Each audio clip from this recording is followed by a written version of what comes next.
હવે તો ગોંડલની પરિસ્થિતિ એવી થઈ ગઈ છે કે તમે બહાર જઈને કોઈ એમ કે ને કે મારા દીકરાના મેરેજ કરવાના છે તો કે પૂછે છે ક્યાં રહ્યો છો ભાઈ? ગોંડલમાં. મારે નથી દીકરી. આવી પરિસ્થિતિ છે. તો આવી પરિસ્થિતિમાં ક્યાં સુધી જીવશો? અને હું એમ કહું છું કે રોજ મરીને જીવવું એના કરતા અવાજ ઉઠાવો. આજે અમે તમારી સાથે ઉભા છીએ, અમે તમને સાથ આપીશું, સહકાર આપીશું, અમારાથી બનતા પ્રયત્નો કરીશું, પણ તમારી લડાઈ તમારે પોતાને લડવાની છે.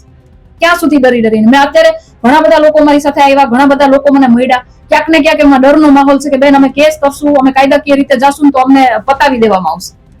આવી પરિસ્થિતિ છે ગોંડલની. તો હું મીડિયાના માધ્યમથી એટલું કહું છું કે તમારી પોતાની પણ ફરજ છે. આ તમારી ફરજના ભાગરૂપે તમે આ વસ્તુ ઉજાગર કરો, સરકાર સુધી પહોંચાડો. તમારું શું માનવું છે?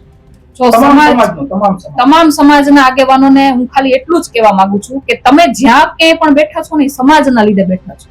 સમાજે તમને એટલા માટે આગળ કર્યા છે કે તમે એના પ્રશ્નોને વાચા આપો, તમે એની સમસ્યાનું સમાધાન કરો.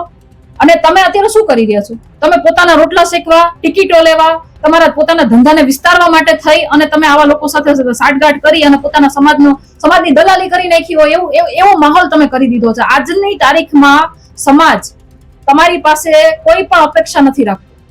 તમારી પાસે કોઈને અપેક્ષા નથી, કારણ કે ખબર છે કે ક્યાંક ને ક્યાંક તમે આવશો ને તો વાતનું સમાધાન થશે ને એવી રીતે સમાધાન થશે કે આપણને ન્યાય મળવાનો નથી.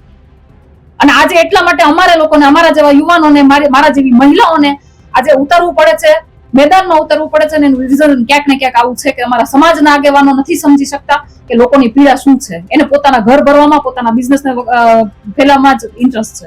એટલે હું સમાજના આગેવાનોને પણ કહું છું તમારા માધ્યમથી કે સમાજ માટે જે કંઈ પણ તમારે કરવાનું છે ને, તમારી ફરજમાં આવે છે ને બધું કરવા માંડજો.